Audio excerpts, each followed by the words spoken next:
Welcome to Life and Love Nuggets, where licensed therapists Brent and Janis Sharp share how you can thrive in your life, your love, and your relationships.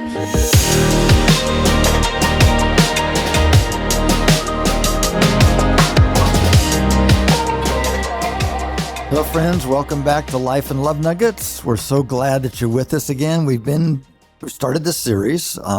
My son Preston, oldest son Preston, is with us, and so we've been started this series on just talking about kind of your journey and what it was like to move from Tulsa, Oklahoma to Nashville, Tennessee, and plant a church 10 years ago, and just the ups and downs and ins and outs of that. And we've been talking about really how this relates to all of us, where we can easily get kind of caught up in kind of performance issues in our life, and how we can spend a lot of time and energy trying to find a sense of self in life.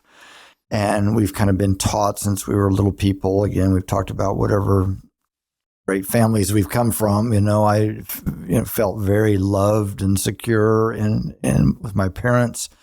But certainly went to schools and churches and in all kind of situations that I was taught real quick that you're valuable because of this, because of how you perform and how people think of you. And those seem to be two really driving forces in our culture.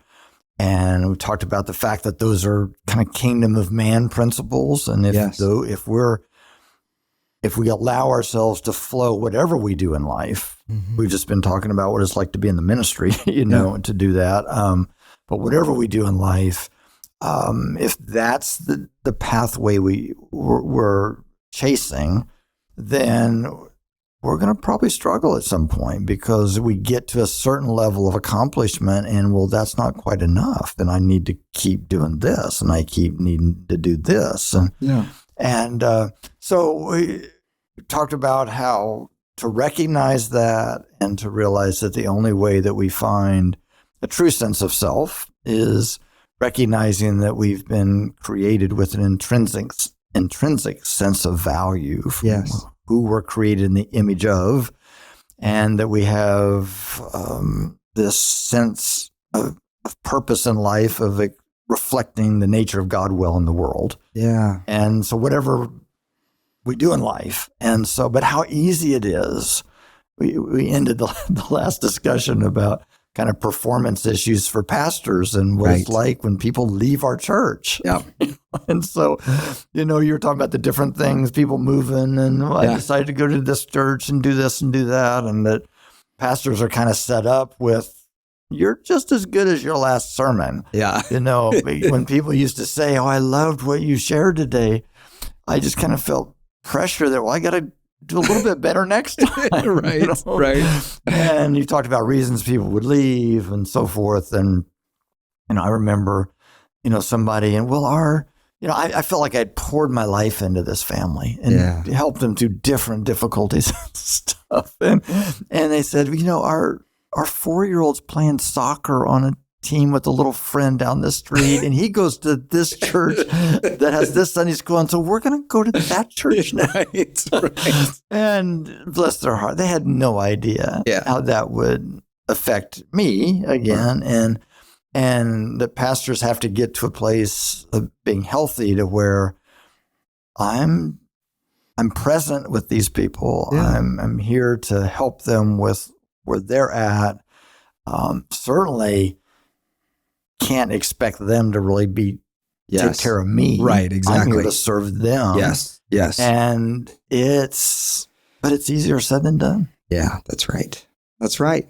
Yeah, so, I don't know. I'm just curious about your experience with all that. Oh, yeah. No, I mean, those things are really challenging. And I think that something you hit on that I'm really glad that you said is, in no way do we want or expect people to make their decisions based on how we're going to feel. Absolutely. Absolutely. And so there's a health that comes from that of acknowledging. I love, my bishop, Ed Gunger, often talks about holding people lovingly and loosely. Yeah. So there's a sense, and he's always been so good at this. You're so good at this, but a way in we love people fully, but we also understand that they may choose to do something We different don't own tomorrow. them. Exactly. Right. There's no control. Ours, right? And that's actually true love, because true love is not control. Control is not loving. And so that's something that pastors have to learn. I think that's something that we all have to learn. And then one of the things you were talking about, the intrinsic sense of self that is just so important, and knowing that we're loved unconditionally. That's something that we often say. We say it in churches. I think I try to preach it in every sermon, that you're loved unconditionally. And yet for some reason as humans, we can't seem to quite we get have a hard time getting that from our head to our hearts, don't we? Totally. And so I think one of the cool things that happens, though, is when we understand that for ourselves, it's transformational. And when I say understand it, not that we achieve it all of a sudden. Oh, now I know I'm loved unconditionally. Right. And so everything, we constantly wrestle with it and wrestle with getting it into our heart and into who we are. But when we get, it can be transformational for us when we live into that and we step into that. And it can also be transformational in how we see other people. Yeah. Because we stop looking at them through lenses of what they can do for us, or they're in the successful team or the unsuccessful team, or they're, whatever. But we can look at people as complex creatures who are all fully loved by God. I was thinking about, as we were talking the last time too, thinking about the encounters that we have, the social encounters that we have, and how often when we start on the surface, after we've talked about the weather and what our favorite football team is doing, and we get a little bit deeper, we start talking about work, what people are doing. And some people, when they get in social situations, they put on the best face possible, which most of us do. Well, this is going really well. This has been good. And we don't really talk as much about the things we're struggling with or the painful things that have happened over the past year. But then when somebody does bring that up, when they're vulnerable enough to say, the pandemic really just wiped out my whole business. It's been really challenging. And I'm not exactly sure what I'm going to do. Sometimes we switch from, they were really successful and they did all these things, to, oh, woe are you? Like, oh my gosh, your whole life's just crashed down. And oh man, and we start to see them through a negative kind of lens, maybe. Instead of looking at each person as a complex series of things going on in their life and knowing God is doing something in them and revealing something to them about himself and about themselves through everything that they're experiencing, the successful things and the challenges. And so being able to look at that and sit with people's pain, and then also be able to say something like, gosh, I'm so sorry that has happened. Here's one of the things I've just always appreciated about you, just valued about you and your heart and who you are. Not, I really appreciate about you that you made X amount of dollars last year. I really appreciate about you that you were generous to me in this situation, or you were kind to me, or I love how you love your kids or your wife, that kind of thing. I think all that's important. Well, what you're doing there is you're representing the unconditional love of God to that person. It's right. God with skin on him, right? And I think one of the reasons we have a hard time getting this from our head to our heart, which, by the way, they suggest is the longest 18 inches on the planet, is the difference between our head and our heart, is because people don't love this way. Yeah. People do put people in categories. Yeah. They aren't fully accepting of people that are going through difficulties or have brokenness in their life. And so the ability to be with people and sit with them and accept them, whatever ups and downs and all around, is the representation of that nature, God's nature to people. And I think that's how we gain a greater understanding. Yeah. It's suggested the greatest love that's ever been is to be, the most powerful love is to be fully known and fully loved. Yes. Is to be able to live our life completely open, honest, and transparent, and yet still be fully loved. Yeah. And gosh, those circumstances where that is found, are few and far between. But powerful. Oh my gosh. But powerful. So powerful. Right? I mean, it's in my work as a counselor, we've seen this kind of in the recovery organizations. The started with Alcoholics Anonymous back in the 50s, and all different kinds of expressions of this. But we see that's happened. I've listened of these testimonials of people that have had these experiences. They've hit bottom, Yeah. in the most difficult places, and they step into a community Wow. that wraps their arms around them, and they're all in the same playing field. And we understand because we've been there. Oh my gosh, I'm thinking this is what our churches should be, right? And yet everybody seemingly in our churches, we're scared to death of letting people know who we really are, what is really my real life is, because I'm not sure how you're going to look at that. That's right. I'm afraid you're going to judge that or not accept me anymore. Or all of a sudden now you're going to be in a little higher plane in life than I am. Yeah. And so we all kind of keep everything pretty close to the vest. And I would suggest, therefore, real healing has a hard time of actually happening in those settings. That's right. Because everybody's kind of managing. That's right. Life. And so, so not only being able to live in a way that we live that openness to others, but also be that to people that are being open, I think is the only way that we communicate what we've been talking about, kingdom of man principles, but the kingdom of God principle. That's right. Is that you are valuable because of who you are. Yeah. Not because of what you've done, not because of these successes or whatever.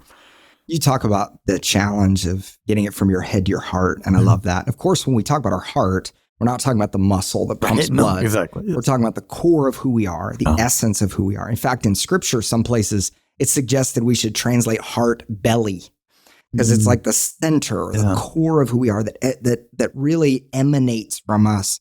So there's always this challenge. How do we get that 18 inches to cross? You guys in marriage talk so much about healthy habits and how those healthy habits help us get those things we know intellectually to the core of who we are, to where it changes us. And it's the same in our walk with God, in our devotional life, in our sacramental life, that those things we do over and over again have that way of, okay, I know God forgives me. I know he loves me. But for it to actually change, it begins to get into our habits. So, of course, we talk about prayer. I mean, every good pastor worth his salt is going to, or her salt is going to say, pray, pray to God and read your Bible, these kind of things. But even things like, when we receive communion at church, that it's a meal we're actually ingesting, that God's presence is with us. And there's this sense of you are what you eat. So whatever you do that over and over again, it gets that from your head to your heart. It begins to transform and change you fully to where it's like, I am receiving of the meal of the love of God, of Christ's love for me. And that changes me, changes who I am. Yeah, it's those practices. Yeah. When we did the kind of the few sessions on the Enneagram and different numbers that we identify as, and we talked about these disciplines or these practices that help us transform and to change who we are. And I have a really good friend of mine who we've both been in this field. We've both been counselors for 40 plus years, and we've seen this. Probably the majority of people that have ever walked in my door, one of the core foundational things that they all are dealing with is, who am I? Am I significant? Do I count? Am I valuable in the world? Now, they're not walking around saying that to other people, but that's what they're struggling with. And it comes out in all kind of manifestations, because if we don't have this sense of who we really are, away from our performance and opinion of others and all those kind of things, then we will look for other things to find satisfaction in and happiness. And we say that if we don't know God's plan on how to find a place of peace and a sense of self and sense of purpose in life, well, there's like a gazillion counterfeits. Right. Things that will say, this will make you happy, this will fulfill you, this will satisfy you, this will numb you out so you don't feel your pain. All of these kind of things that people are chasing after. Yeah. And that's what gets them into trouble, because we call it a counterfeit because it's not fully satisfying. That's right. I always say it's a little bit like drinking salt water. Yeah. if you're out in the desert and you're thirsty and you come over a hill and you see the ocean, it's like, oh my gosh, Yeah. my thirst has now been quenched. Yeah. I mean, I've got all the water I could ever imagine. Yeah. But the moment I drink from that water, it just makes me thirstier. Yes.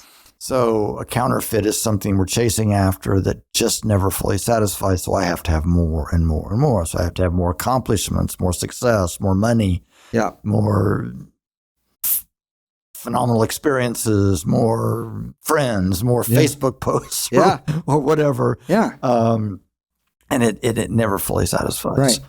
And so it's, again, recognizing that those things aren't doing it. Yeah. And so reorienting ourselves to what is going to bring that fulfillment. And so where I was going with my story was my friend and I have been doing this journey and been working with people caught in traps and counterfeits and coming to us, sharing stuff that they've never shared with any other human on the planet before.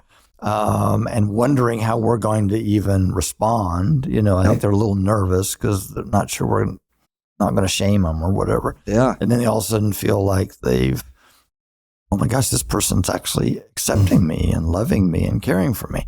But my friend and I are going, how long have we been teaching this to others? Right. And because we're very open with each other and we're like, and how much am I still caught in this? Yes. So over the years of church work, I'd talk about a difficult thing that we'd go through, and all of a sudden the political world is swirling and it's infecting, I would call it literally infecting our church. That's right. Okay. Yeah. And people find out that their faith has a lot to do with their politics, and they've melded those together. Yeah. And so I'm talking to him about the difficulties and challenges, and this last decade or two, I mean, how much of that's pervasive, in the church world now, and believing as a pastor that we're supposed to have people from all different political spectrums in our churches. Sure. I mean, isn't this how it should be? And when I say that to people, they look at me like I've lost my mind. I'm growing horns or something, you know? And so I'd be sharing that with my friend, and he was like, and you're going to fix all of this? And because they're thinking this, that means you're failing? So, I mean, Brent, how long is it going to take for this sink into your heart? And so the point is, we have to do it over and over and over again, meditate on the truths and remind ourselves of the truths and remind each other of the truths, and the way that we love each other reminds us of that nature of who we are and where we get our value from. That's right. That's so good. And in the Bible, it's called idolatry, right? When we build something that's a counterfeit, the difference between an idol and the one true God is we make the idol. We can control it. It's something that we can make, and we can go, look, God is this thing I've crafted, and this is my God, and I'm going to worship that thing. That thing can be approval, that thing can be performance, that thing can be things like our political perspective. They can be all these things that we go, because I'm in control of this and I can make it do better. In the ancient world, that's what they did. I mean, so many of the idols were built around the harvest or built around fertility. So it was either I can have babies, I need to pray to this God to have babies, or to have a better harvest or an economic kind of harvest that happens. And so that was the idea. In fact, the people who worship the one true God, the Hebrew people who worship the one true God, the reason why they're so tempted by these other gods is these gods promised your harvest is going to be better and you're going to have more babies. Who doesn't want that, right? So they just keep turning towards this. So that's why the Old Testament especially is full of all these ways where God says, stop doing that. You need to worship the one true God, just me and me alone. And so that's what you're talking about, is this reminding ourselves of the truth. That thing's not going to satisfy you. If you keep chasing after it, it's just going to go nowhere. It's not going to meet your need because you made it. You crafted it. Yeah. And so it's really an upside down kind of a thing, right? That's right. I mean, where we're going to find places of a sense of self, a sense of fulfillment and peace in life is going to be really counter to the obvious ways that our world suggests. And so really paying attention to that but it's so easy to get caught up Let me in the say counterfeits. one more thing about that. Go. So we even do this like when it comes to like the economy, the economy shifts. And we often talk about the economy like it's a god. Sure. So we say, what's happening with the economy? This like big mystical thing. Now we know that's all dollars and cents, like on the ground level. But the way we talk about it is this like mighty being that's like crafting things and doing things. And then our anxiety is often built off of that. So whatever the economy is doing, then that causes us to stress. Reminding yourself of the truth is not ignoring that those factors are present, but it's putting them into perspective and saying, okay, I do believe that the one true God cares about me, loves me, defines who I am. I'm not defined by those other forces, and has good for me and for the whole world. Very good. Well, I think we could probably talk forever on some of this. No, don't ever be sorry. Thank you I appreciate you just talking about these ways that we see that we can. There's just different paths, right? Go off track. We can get off track so easily, and it gets confusing because it's so pervasive in culture. Talked about control. That this is the way to happiness. These are good people. Right. This is the right way to be, and we're going to control this system, and then we're going to get all the bad people over there and get them. Maybe even legislate so they can't be bad anymore. Right. And all of that is this sense of control that we have, and it, and just really paying attention to that. That's right. So our time for this moment is come, but thank you again for joining us in this. And we trust that in all of our journeys that I think one of the things that is so significant about this moment that we've talked about is how can I be the representation of the nature of God's love to us? How can I be that to others? Yeah. How can I represent that to others? And so that they might see what this is like. Because, again, the reason we don't trust that that's how God really thinks and is because we just don't see that much. That's right. But we can, each of us, one by one, can make a difference. And that's good. So for today, go in peace. Blessings as you go. The Life and Love Nuggets podcast should not be considered or used for counseling, but for educational purposes only.